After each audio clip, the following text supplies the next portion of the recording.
Hello, and we're live. I am Kelly Singh at Kelly in Phoenix, and you are here at the 19th hole. Tonight, you just have me and Connor, as Bo is not available this evening. We'll be making a Mint Julep in celebration of the Kentucky Derby, and we'll also be talking about the Wells Fargo Championship kicking off on Thursday. Stay with us.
Hello, it's me and you and you.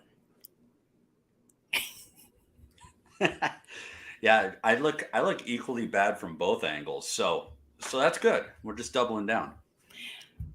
Really excited because today I made like a concerted effort to go out and make sure I had the things I needed for tonight's cocktail. I'm opening the simple syrup as we speak. I hear And it. can you hear it? It's like ASMR. God, be thankful that Bo is not with us tonight. Do you know how bad Bo would be roasting both of us right now for using pre-made bottled simple syrup? Oh, the blasphemy. I mean, I have like some agave, I think. I don't know. But this was at the store and I was like, this is fine. This is fine. And I've got a Kentucky Derby glass. It's Oh, hard look to at you. see. And my sister lives in Lexington and is a huge horse racing fan. And she got me this set of like napkins for my birthday. They're sweet. So they're all different, but I brought one to celebrate with my little cocktail. So I'm going to toss it over to you and you're going to teach us how to make this because I've never made tonight's drink before. There's a couple different ways to do it, but we'll go over the way I like to do it. Also, I can't believe we haven't talked about this before already. My brother and his wife live in Lexington. Stop. Oh yeah. Yep. I wonder, I'm going to like play producer and I'm going to like remove this and make that one big. Look, I'm learning how to utilize the tools. But now I can't hear you. Let me unmute you. There. Did that help? Nope. You chose to mute yourself, sir. That's what it said to me. It says, Connor chose to mute himself. Dang it. I'll just put you back then. Oh my goodness. All right. Well, we tried. But here's something interesting now. Now that I know that, I'll just keep the earpiece in and then you can mute this mic and then I can just focus over here. That works. Anyways, so mint julep. So a couple ways that people make these. I prefer it in a copper mug. So we got our nice chilled copper mug. Generally, you're going to want to crush your ice, which I already did, so you didn't have to listen to it. And you're also going to want to muddle your mint leaves, which I already did, so that you, again, didn't have to listen to it. So pretty simple drink, actually. So once you've got your ice all crushed up, ready to rock and roll, you're going to take about 1.5 ounces of simple syrup or any sweetener you want. Like I said, if Bo was here, he'd be roasting us. I'm sure he uses like smoked agave with like all kinds of botanicals and fruit and things that he's concocted in his backyard. But since I'm pretty basic, we're just going to do an ounce, about a half an ounce of simple syrup. Then we're going to take whatever your favorite bourbon is. So for me, I like to use Old Forester 100 proof in almost any of these type of cocktails where you're getting a little bit of a sweeter profile. Old Forester 100 proof will hold up really nice. You get a nice little alcohol burn to it. It's not overwhelming. And it's a delicious bottle that you can get for just around $20. So how many little scoops are you doing? 2 ounces. Is that one whole thingy or 2 whole thingies? It depends on your thingy. Mine is 1.5 ounces. I have no idea. I'm just going to pretend.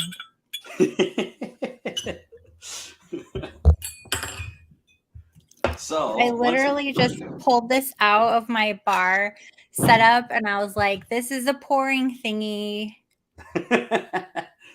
This is a pouring thingy. So basically what I do then is I take my pouring thingy, do about 2 ounces. We're going to take our muddled mint, which we did beforehand, so you didn't have to listen to it. I'll mute so I can do it. Stir that up into our crushed ice here. Going to get that nice and put together, and then you're going to top that off with ice. And then some people like to do bitters. I'll do about 1 drop of bitters. I'm not a big fan of putting bitters into my mint julep. I like the mint to really stand out. I like it nice and sweet. Then we're going to take a little bit of mint. I'm just going to kind of crush it a little bit up. You want to release the essences, dunk that guy in, and then just let her kind of chill right on the edge. And that is a really, really basic cocktail that tastes really, really delicious. All right. I'm just slightly behind you because I had to muddle. Let's see. See, I did some TV. I did TV magic. Where were you at on the TV magic? I was here. I muddled on camera. I poured in the pouring thingy on camera. So like a drop of, I have no idea what a drop is. Okay. Boop. Okay. I think I did it. Let's see. Hold on. I have to put my garnish. Are you using a whisk? That is incredible. That is what I'm doing. Yes. Okay, does this look right? It looks a little, yeah, that's about right. Yeah. You probably, yeah, I like it. Did I overserve myself? God, I hope so. Probably. But I think the most important part of the mint julep, honestly, is just picking out the right whiskey or right bourbon that you like. And like I said, I like to use something a little higher proof, generally getting up in that 100 proof range. And I know like typically that's the theme of our show, but when you're starting to mix in the mint and some of the simple syrup and you get a lot of ice content in there, that's going to break down. That's going to become water. And as that happens, it's going to dilute your whiskey. So I would say go higher proof. Let the whiskey be the star of the show, but the crushed up mint in there and that simple syrup really gives it a nice taste. So. Well, I know we talk about specific brands that you're using, but I am using one from Lexington, small batch, James E. Pepper, 1776, and it is 100 proof, straight barrel bourbon. Boop. It's very tasty. All right. So we had a question too. Let's see. He's asking, how's Phoenix, British Columbia, Canada these days? This is a running joke because Kelly and Phoenix, somebody was like, which Phoenix? And I'm like, Arizona? But apparently there is a Phoenix, British Columbia, Canada. There's like a Phoenix, Pennsylvania, somewhere else. Craig looked them all up for me one day. I don't know if I believe that. Craig. It's true. It's true. I'm doing great, Craig. Phoenix is very nice right now. Thank you. South Dakota is wonderful too. Thank you for asking. And then one more from Craig. He thought we were making mint tulips. That's probably going to be more of a Phoenix vibe right now. We haven't quite bloomed yet. Man. Okay. Well, that was really fun. I haven't even tasted mine yet. Hold on. The key honestly is the crushed ice. You need the content of that crushed ice to like water it down a bit. Otherwise, you're getting a ton of whiskey. I think I used too much simple syrup. That's all right. Just add whiskey. That's the beautiful So what thing. does that mean what does that mean the small end of my cup was probably bigger? Oh, so when you look at a jigger, most jiggers are going to be 1 ounce on the small side or 1.5 ounces on the big side. Yep, what yours is. It is. Yep. Well, I don't typically drink very sweet drinks, so that's probably why I noticed it more. It's it's funny because every single week that we do a cocktail on here, it gets trickier and trickier for me because my drink of choice is always just bourbon neat. Yeah, same. And if I'm not drinking bourbon neat, like I'm drinking honest to God, like I used to be a giant craft beer snob. Now I just drink Coors Light. So. Well, I went ahead and served myself some more whiskey, and now I can't even taste the simple syrup, so it works out. See, we're on the same vibe. We are on the same vibe because I was a little heavy-handed on mine too. Well, today's golf, if we're going to move on from golf now that we've made our cocktail. Oh, yeah. Crazy. Should we talk a little bit about last week? Do we want to spin it back? I mean, I have something to say. Why not? I was hoping you did. Let's spin it back. Hold on to your hats.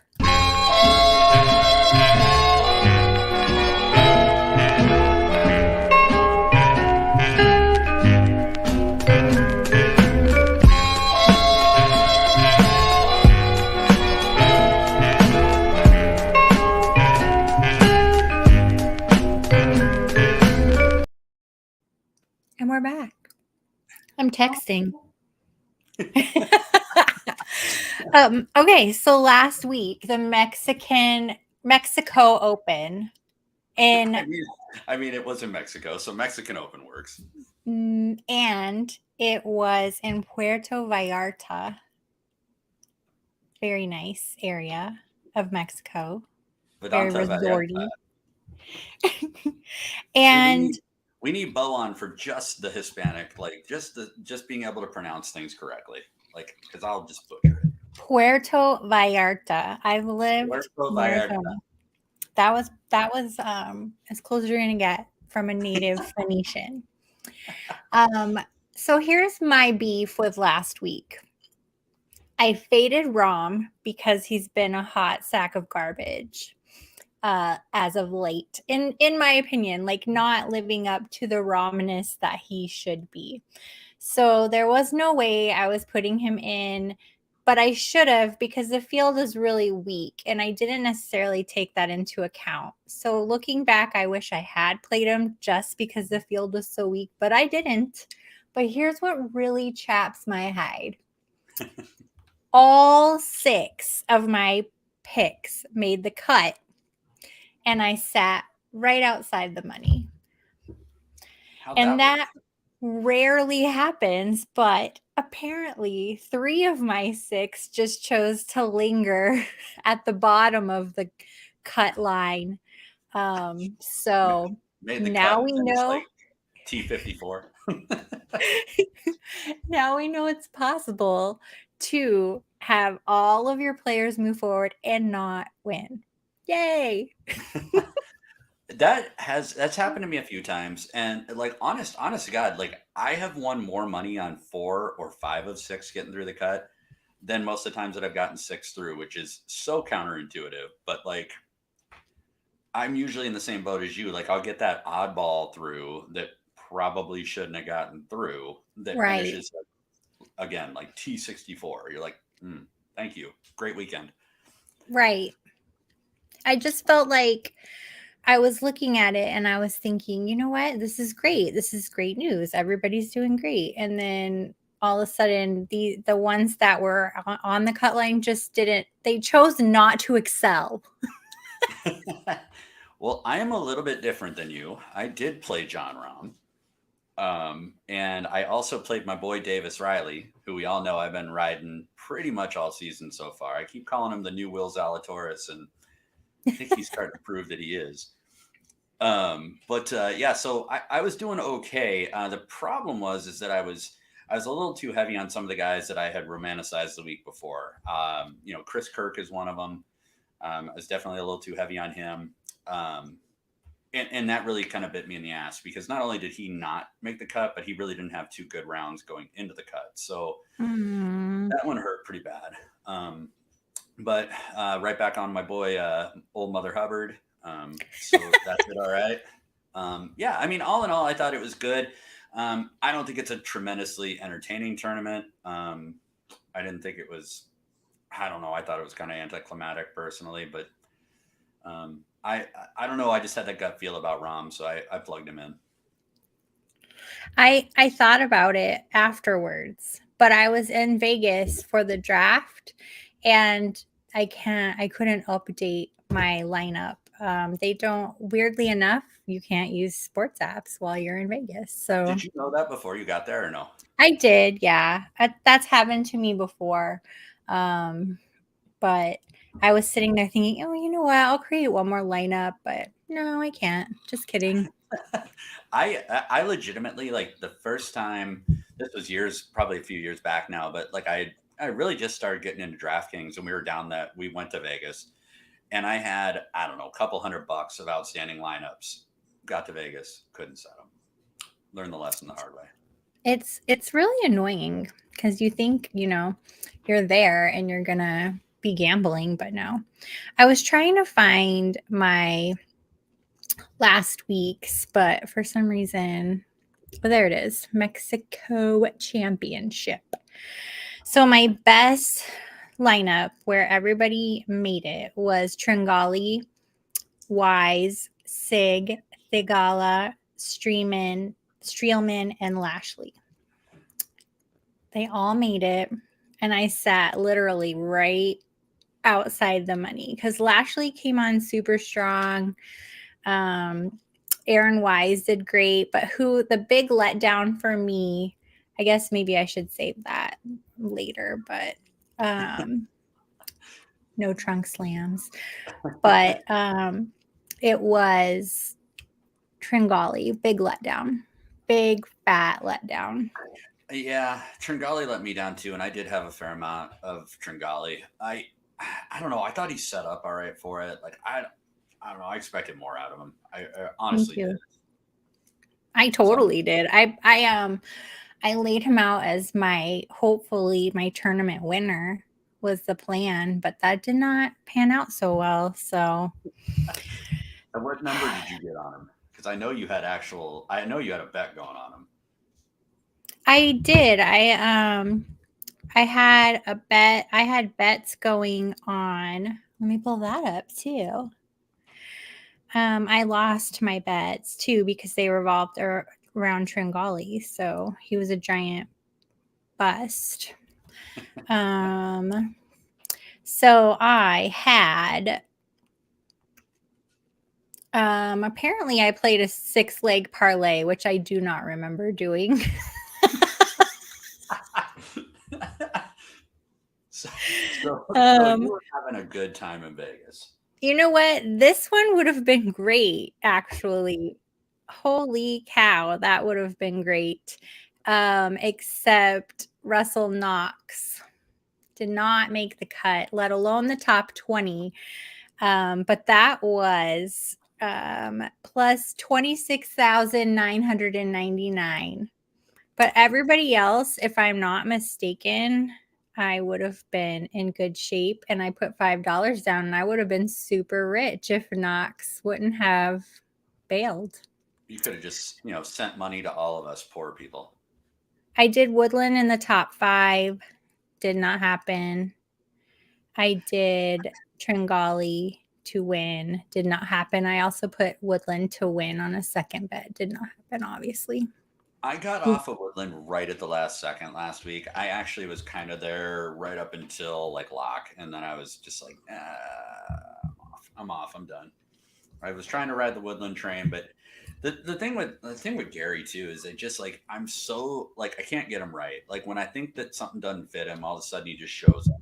I mean, and then when I think that like maybe he can club down, maybe he can play a little more conservative, maybe he can play a little more target golf. Then he's just like a mess. I don't know. Gary, I want Gary to play so good. He's a cool guy, but they just He is a cool guy. While we're sitting here, I think I'm gonna like tweet us out too at some point, because that's something I did not do, was tweet us out that we're live. But we're live. We're live. We're Hi. Okay. Well, do you have anything else about the Mexico Open that you wanted to share? No, I don't think so. I mean, I think I think my takeaway from it is next year I'll probably go a little bit lighter than I did this year. I think it was kind of a weaker field. I don't think the people that rose to the top outside of Rahm were really necessarily predictable. So I'll probably back off. I agree. Yeah, I was hoping for more drama. Like I was putting in more drama than there actually was. I wanted it to be exciting. I really did. And I know Bo was just all over, oh, my boy NorCal Kitayama. Yeah. And I mean, hey, he made a run at it. He did. He missed by a stroke. He could have tied Rahm, had a couple opportunities. And I do like Kitayama. So I wasn't super surprised to see him up there. But I mean, yeah, you kind of look at the top 10 and like, yeah, there's some good players in there, but like Patrick Rogers is floating around, Cam Champ, who I just never would play. I mean, there's just I don't know. I don't know. It was not my cup of tea. I didn't get it right. I didn't get it right either. It's okay. Oh well, live and learn, like we said. We're just gonna move on because we have you know what? I am not just gonna say live and learn. I made 6 good picks. They all made the cut. It just didn't happen to pay off. So I'm gonna celebrate what is that? Silver lining? I don't know. Well, is that sure. A silver lining? Yeah, it's a good silver lining too, especially in what we're doing. I mean, to get 6 of 6 through, it means that your process at least worked. Like you picked your guys, they just didn't end up, excelling, but they got through the cut, which is hell most of the time 70%, 80% of the battle. So that's true. All right, I'm tweeting. Join us live. We're lonely. I don't have my loyal 5 followers watching. What the hell? We have a loyal 1 right now, I think. Cool. Okay. So let's talk about this week. Let me cue up some music like the producer that I am, and go. The club is well. This would be a wrestling class.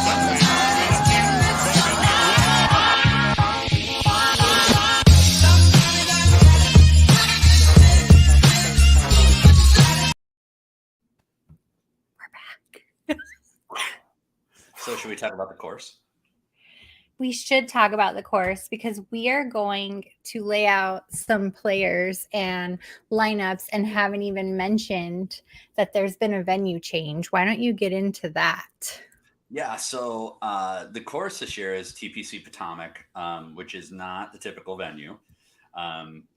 Right now, this course, I believe the last time they played here was 2018, if memory serves me right. Which is, I'll bring it up now just so I don't forget to mention it. When you look at the betting odds and you look at DK or FanDuel, you're going to see Rory McIlroy way at the top, and quite frankly, overpriced, and the betting value sucks on him too. They're taking into account that he's won this tournament 3 times. Well, that's not at this course. So right.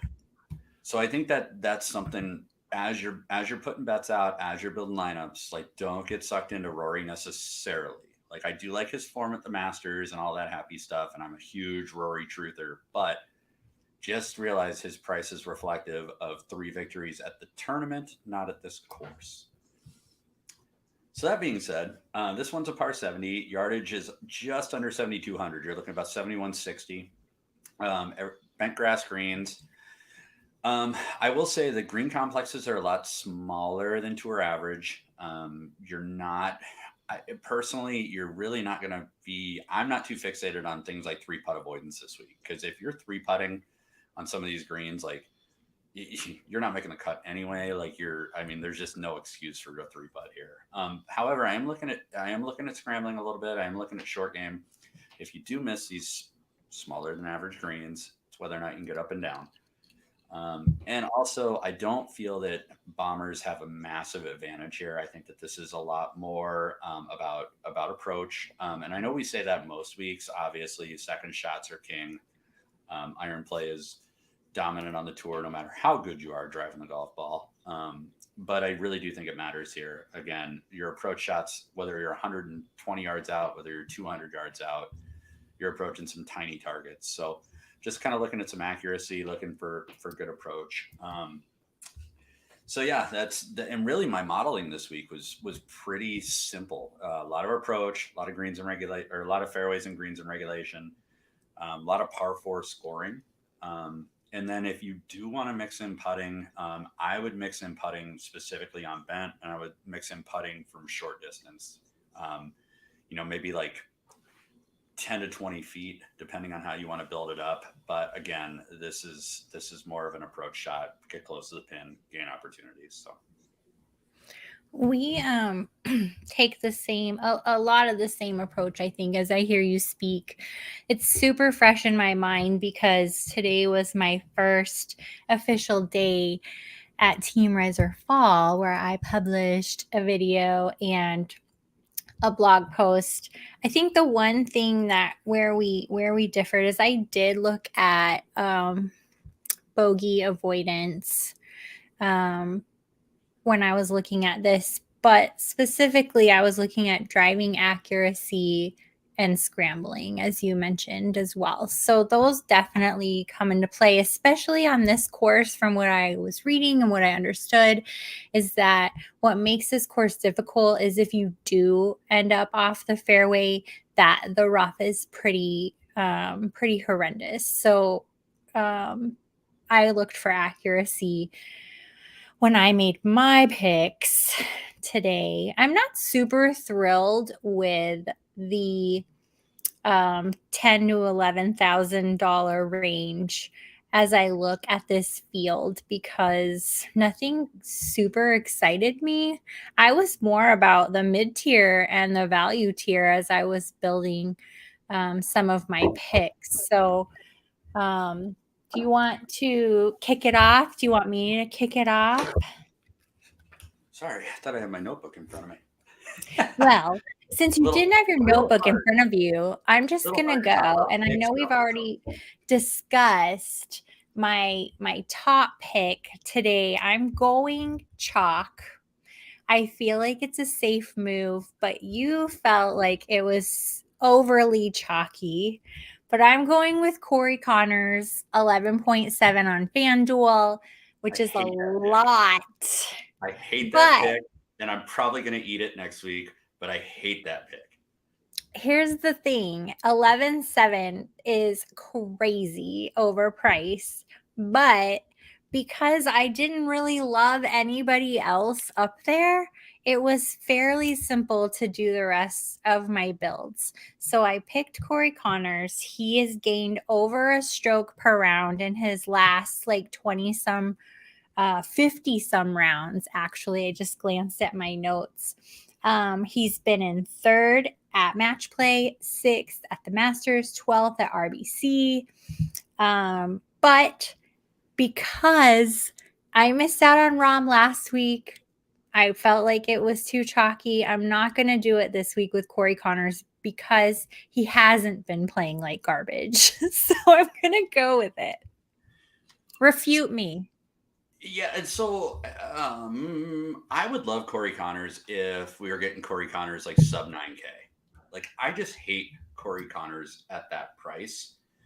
And when I look at two of the things that were important to me in my modeling, and two of those were scrambling and approach, Corey Connors is well outside of the top 20 in this field over the last 36.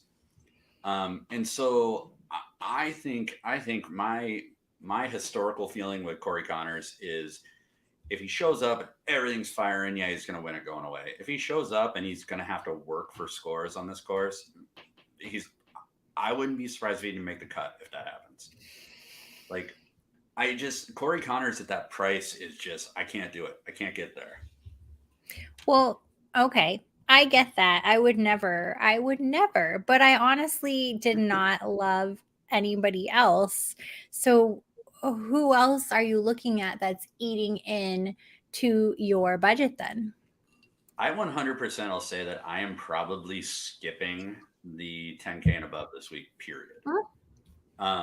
However, if I had to make a play, and anybody who's seen this show before knows what I'm about to say, I'm going to play Rory McIlroy. I thought everything that I saw in that final round at the Masters just signaled to me that he's rounding into form. He looked on point, confident, mentally there. And those have been the big things we've been waiting for with Rory, was just for him to be like mentally engaged on a Sunday, and absolutely saw it. So if you want to be a little bit, I feel it's going to be a little bit different than most people. I don't mind starting with Rory, especially on DK at 11.5. I think that that's a price that people are maybe not going to be willing to jump on Rory quite yet. So I'm going to buy early on him. But to be honest, I think I'm going to start a lot of lineups with Tyrrell Hatton. I like Tyrrell Hatton's. When Tyrrell Hatton's got it together, I like the accuracy. I like the approach game. I like the drive to win. I think 9,900 for Tyrrell Hatton is pretty reasonable considering the people above him. I'd rather pay that than paying up for Corey Connors, who may or may not show up. Abraham Answer, who's everybody's just dying to play Abraham Answer all the time. He hasn't done anything. So, and Tony Fenow. Tony's played a couple of good rounds over the last couple of months, and that's literal. I mean, a couple of good rounds here and there over the last couple of months. I mean, 10-6. Yeah. I don't get it. Me either. I did not go for that either. Yeah. Like I said, I was definitely finding more value at the high 9s on FanDuel. And then I would say the mid 8s. So, and then obviously it's low. What was that? I did want to throw one more thing in on Fenow. Yeah. I did have a note about him because as I was running the stats, like I thought what was unbelievable is he gained 8 strokes on approach last week. There is no way that he repeats that performance this week. Absolutely no way. And if we've learned anything about Fenow over the last few weeks, it's that, over the last few months, really, is that his short game's abysmal most of the time. Right. So I did want to throw that in because I think that that's going to be like this kind of like pivot play up there. And I hope people avoid that landmine. Yeah, I feel like they put it out there and it's super tempting because as I was writing my article and even utilizing some of my DFS optimizers, he's in that mix, but I don't think it's for the right reasons. I agree with you. I don't think it can be duplicated. I think sometimes these golfers get on a wave, on a high, and they keep playing through. And that's kind of the player that he is. I find that also with Harold Varner III too, in a similar fashion. Yeah, where he's like, yeah, and just keeps riding that wave. You could even say that about Tiger Woods, honestly, in a sense that he's a powerful, emotional player. But once he's off, it's like sad face, frowny pants. And that's from the greatest golfer on earth. Well, and Varner and Fenow have that in common too, right? It's like you want to root for them. They're cool guys. They're nice dudes. Like you want the good guy to perform. I don't know. I don't buy Tony Fenow. I never have. I never get the hype when people are high on him. I'm off that, and to round out the 10K before I move into the 9s, like Matt Fitzpatrick's another one too, where like I play him all the time, hoping that the skill set that he has will someday come together, and he'll just come out shooting and take down a tournament. But more or less this year, that just really has not been the case yet. No. So yeah, I just, there's not a whole lot above 10K that I'm willing to gamble on. I think if you're gonna gamble, I think Rory, if you want to eat the chalk and assume that Corey Connors is going to keep doing what Corey Connors has been doing and not have not revert, that maybe would be the other play. The only other name I put up in there, and it's actually between the two tiers, is Seamus Power. And I'm probably buying into the hype on that one too. It's a similar hype as Fenow, except you don't have like the previous wins leading into it. It's more so course history, which doesn't count on this course either. But I'm looking at like my optimizers, and he's got a 62% chance of making the cut, which is really high if you've never worked with an optimizer before. And he's got great odds of even being in the top 5.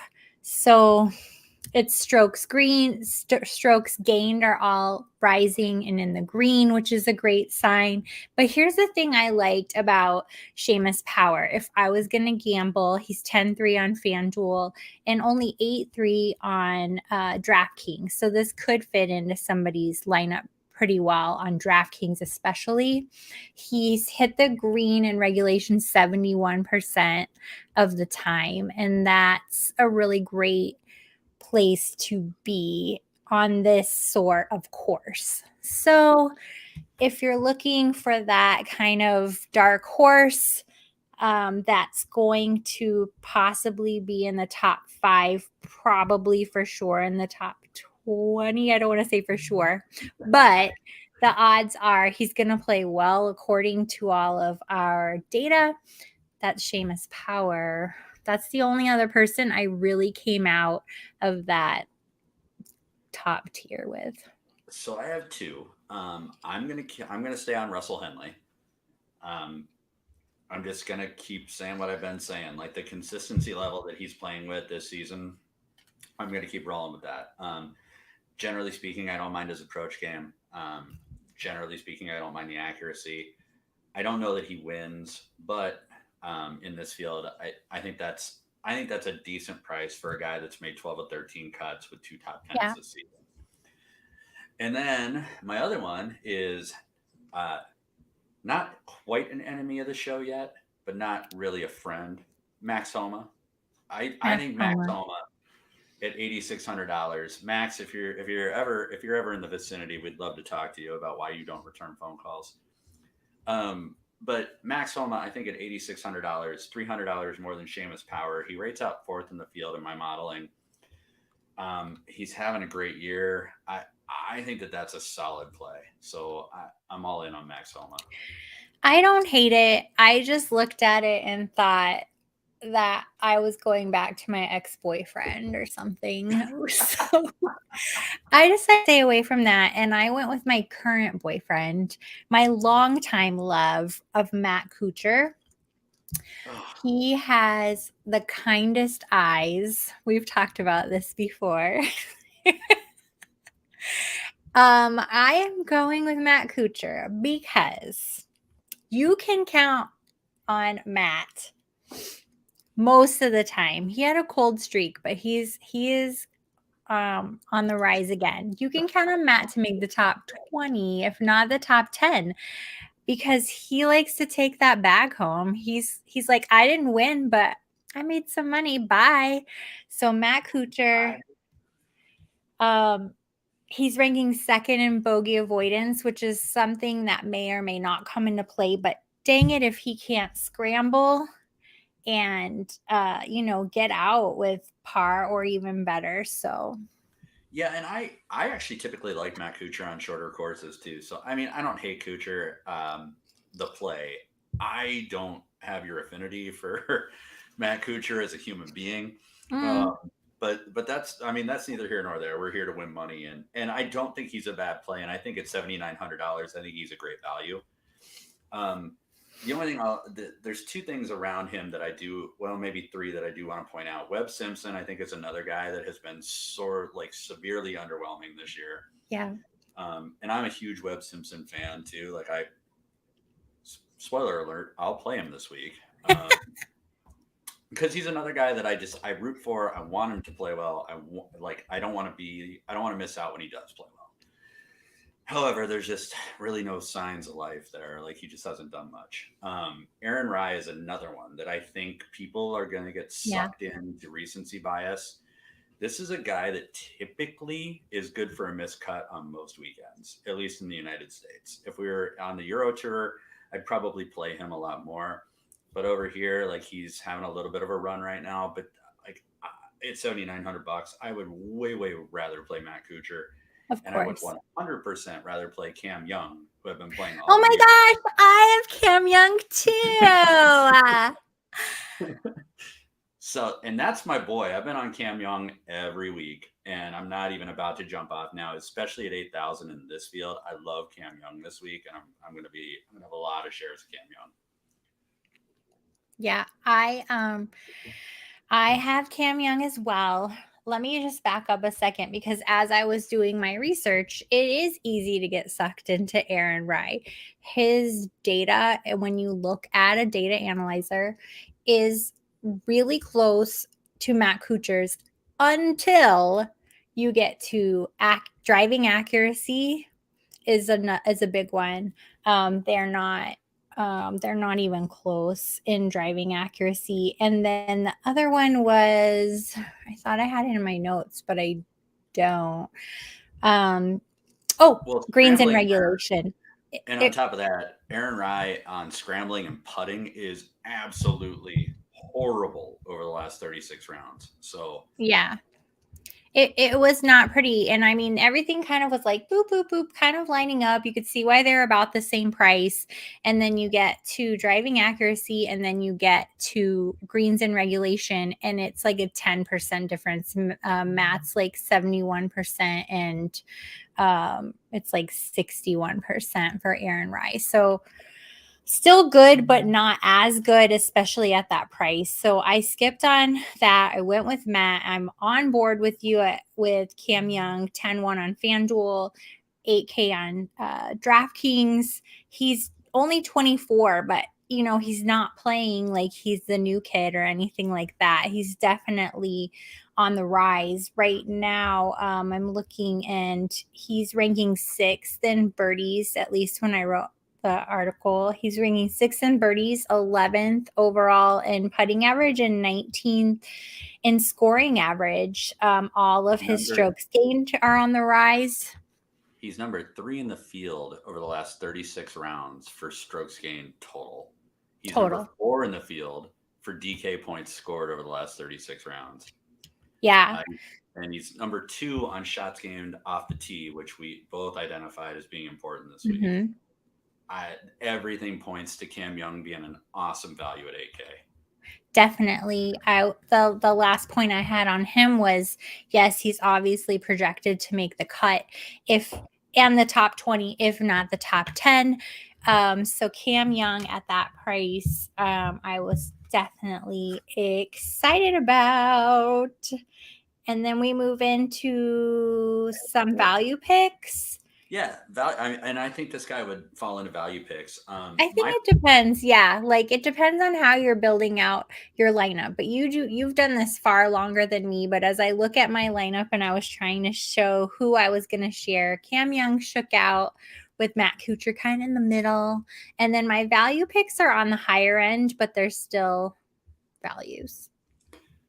So I'll rattle off a couple, and then the one that I want to talk about for a second, but. So I'm going back to Hubbard again. I have been beating that drum for weeks, and he continues to perform. Even when you and Bo told me I was crazy, I was on the Hubbard train. And then I think our buddy who's not on the show tonight might have come around on that last week. We'll see how it worked out for him. But and then Alex Smalley, another guy that I've been playing a lot of. I think that's a good value. He's a younger guy. I think he's starting to show he's got some chops. But the one I want to talk about is Brian Harmon. And Brian Harmon is he's kind of like, I'm starting to use the expression a lot more every week, but he's not a sexy pick, right? Like nobody gets excited to play Brian Harmon. But he's a guy that typically, when you take distance out of the equation and you focus more on accuracy, he tends to compete. And I like his DK points scored on average is right in the middle, but his average score per round, when you start looking at a guy that is sub 70 average for the year, that to me says Brian Harmon at $7,700 is probably going to get you through the cut.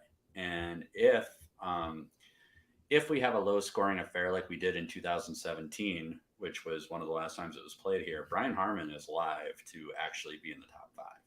So, if we do have a tournament that finishes like the Kyle Stanley win that was 7 under back a few years ago, I think Brian Harmon's live. So I like him here. And again, he's not a sexy pick. A lot of chatter about Doug Gim right above him. Doug Gim at $7,800. I like Doug Gim too, but I'll pay down, save myself $100. I think Brian Harmon's just as good a player. It's interesting because this is where it gets kind of wild and almost speculative. Is that the right word? I don't really know. It's where you're like looking for this, diamond in the rough kind of thing.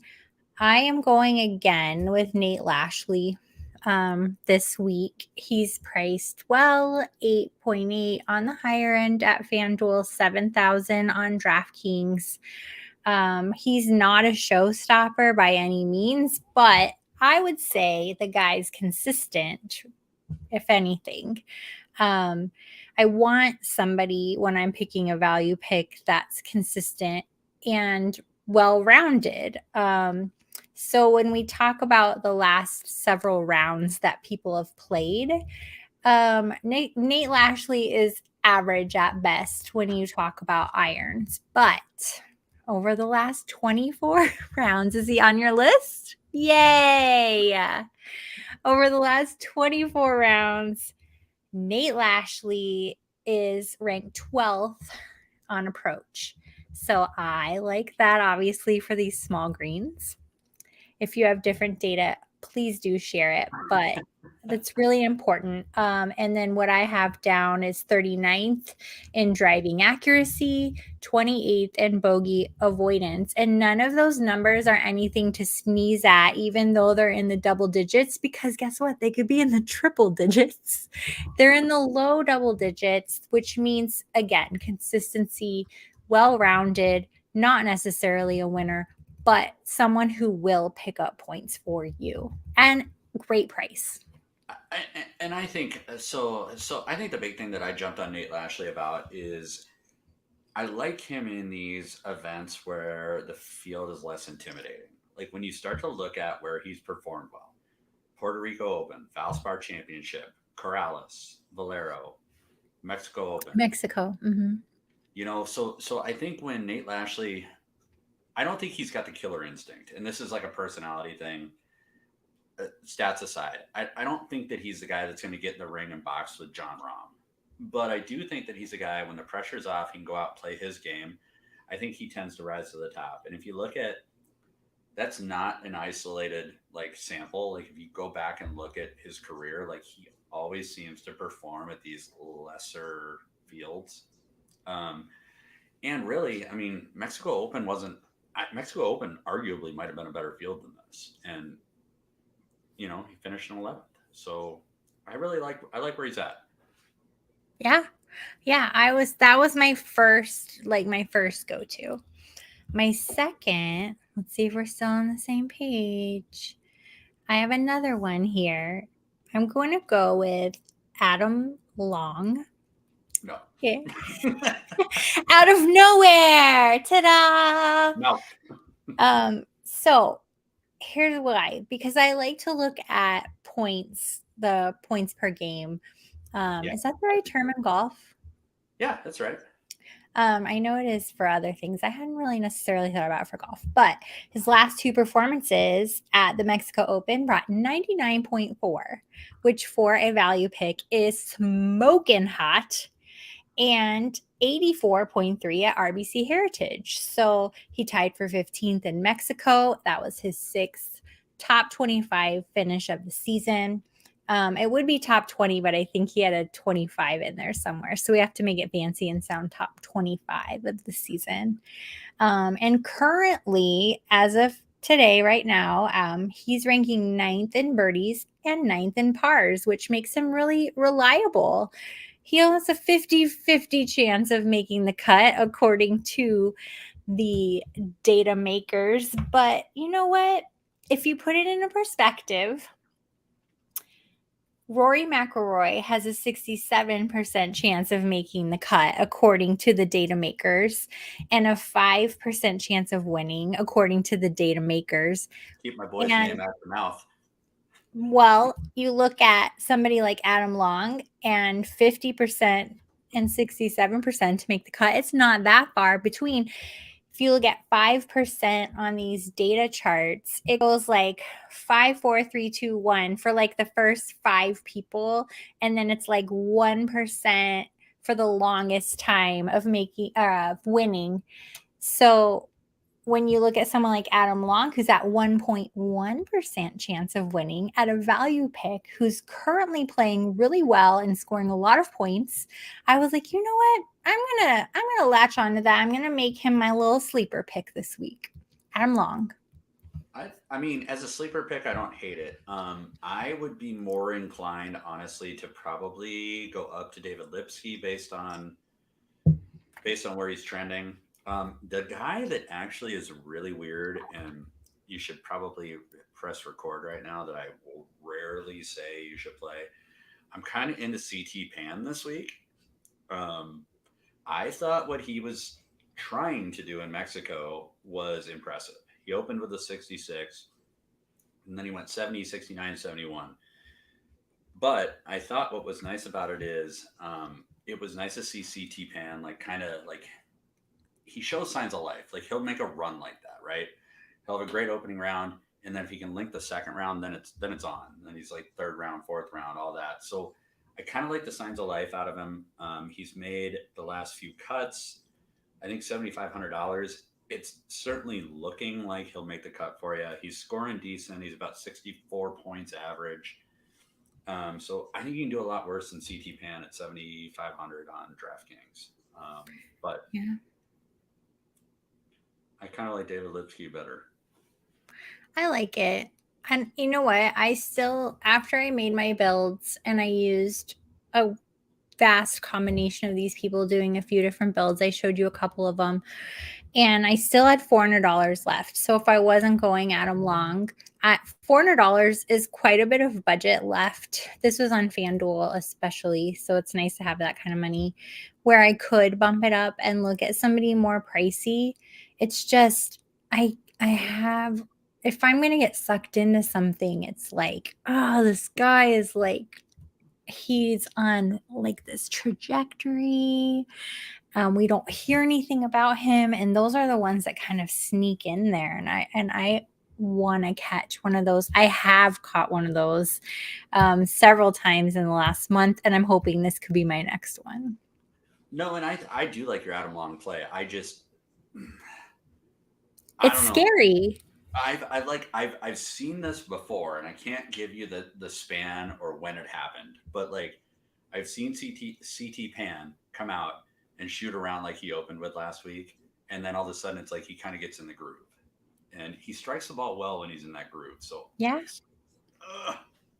it is. It's tough. It's definitely tough, but it's also makes it a little more scarier when I'm not. Other than, I just lost my train of thought. Corey Connors. Other than Corey Connors, I'm not putting like my eggs in a big expensive basket. So it does make it a little bit more scary to pick somebody as a sleeper when potentially maybe 2 or 3 or even 4 other players are, sleepers. Just like, I'm still shaking my head. You just got to keep bringing up Corey Connors. Ugh. Bo just popped in. He said he's at work. Connor's wrong. That means I'm right. Of course I am. Does that mean I'm right? Come on, Hey, Bo, you spelled my chime name in. right. That's good. Hi, Bo. I spell your name wrong all the time, and I'm horribly sorry. That's all right. So kind of deeper plays, and then we'll get out of here. Let Bo get back to work. God, we want him to keep his day job. He certainly doesn't win enough on DFS. Denny McCarthy, I kind of like where he's rounding into. I think that he's another guy that when he starts to show signs of life, it's a good guy to jump on. He last season was kind of a prolific scorer as far as DK and FanDuel were concerned. So I'm kind of going to jump on early, and that may bite me a little bit this week, but I'm going to start riding Denny McCarthy a little bit. And then my other one that I kind of am interested in is Brendan Grace. He's kind of fitting more of that mold of like kind of my Chris Kirk take, just kind of more of a steady Eddie. If it does start to play tough, I do like Brendan Grace more and more as it gets tougher and tougher. So You're not going to get on the bandwagon. I'm not jumping on the Connor's bandwagon. I'm not going to do it. You're playing McElroy over Connors. 100%. Wow. I would take a bet. Like Bo and I threaten to do this all the time. I will take a bet from you. You name something. I will take McElroy versus Connors. Can't we do a head-to-head? I'll Venmo you $20. How about $20? Let's do a head-to-head on Can't we do a head-to-head on like DraftKings or something? Yeah, absolutely. And send you a link. Let's do it because we'll do McElroy versus Connors. Let's have to be in your lineup. Outside of that, you can build however you want. Yes, you can build it however you want, but McElroy has to be in your lineup and Connors has to be in my lineup. Fair. And we'll pay for $20. Okay, $20. We're putting it out there. Got it. Winner take all. I'm in. I'm in. And Royal Slate Okay, what if is this lineup versus lineup then? Like, what if Connors goes off or McElroy goes off, but everybody else takes a shit? All right, let's do this. We'll do a head-to-head, $20 in DK, 6-man lineup. You have to have Connors. I have to have McElroy. We'll do a head-to-head for a shot of the winner calls it on our next show. So you can call any shot you want. I will do it on air if Connors beats McElroy. Want to know what that means? With the wine? We don't have a menage a trois. We have a menage a quad. Bo probably wants him. You'll always take Rory. That's probably true. This was really fun. I really enjoyed it. It was quieter without Bo. I will say quieter. The nice thing is you're producing now, so you can just mute him. That's true. But it wasn't even really that much shorter. I know what it means. Oh, hold on. I'm like shouting at the comments. I know what it means. But we each have our own players. So it was a menage a quad.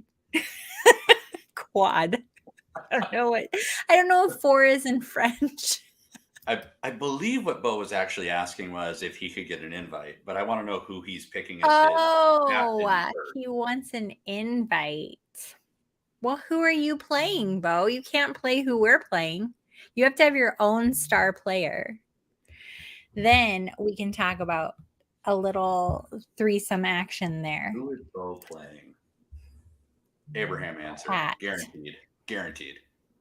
Menage a cat. Okay, well, that was fun. Regardless, we're learning French. We're talking golf, apparently merging it with sex and alcohol. So we can't do any worse on a Tuesday night. Into the primetime slot, Kelly. They got to move us back to the night slot before we can bring sex and alcohol and all that back into it. I didn't even cuss tonight, I don't think. Did I? Shit, I don't know. I don't know either. I usually drop one F-bomb. But regardless, even without Bo, we still chit-chatted. Here, we're coming up on an hour. Appreciate everybody who tuned in. I know there was people coming in and out and dropping comments. Thank you so much, Royal Slade, Craig, Bo, who left comments in the chat. Super helpful because it keeps us going. I'm going to give a shout out to myself. If you want to visit Team rise or fall and check out my first golf article. You can also see Bo's golf article. So it'll be interesting to see who he picks versus who I've picked. I also have a video embedded there if you want to view rather than read. What do you have going on, Connor? Anything you want to share? I've got my usual stuff going on here at IBT. Yeah, I mean, the big thing is between the three of us, we might fight, we might joke, we might have a good time, whatever. But if you actually listen to what we're all saying, there's some really good plays in there. So please check out all three of us. We all have great information. We all have great sources that we use. So, yep, read up, watch us, love us, follow us. We'll win you some money.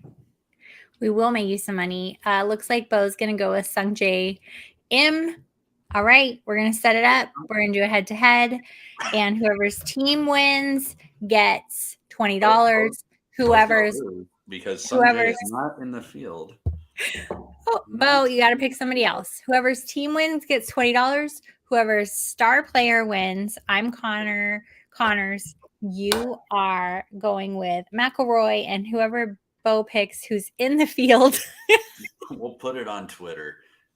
We'll take a shot.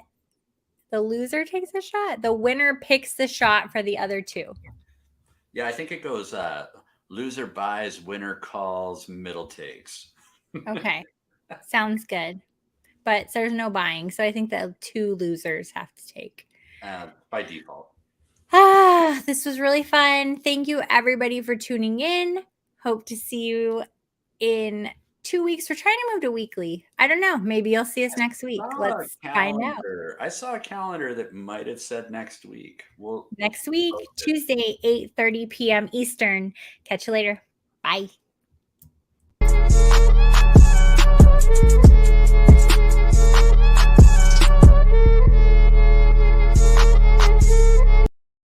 I'm still here and you're still here.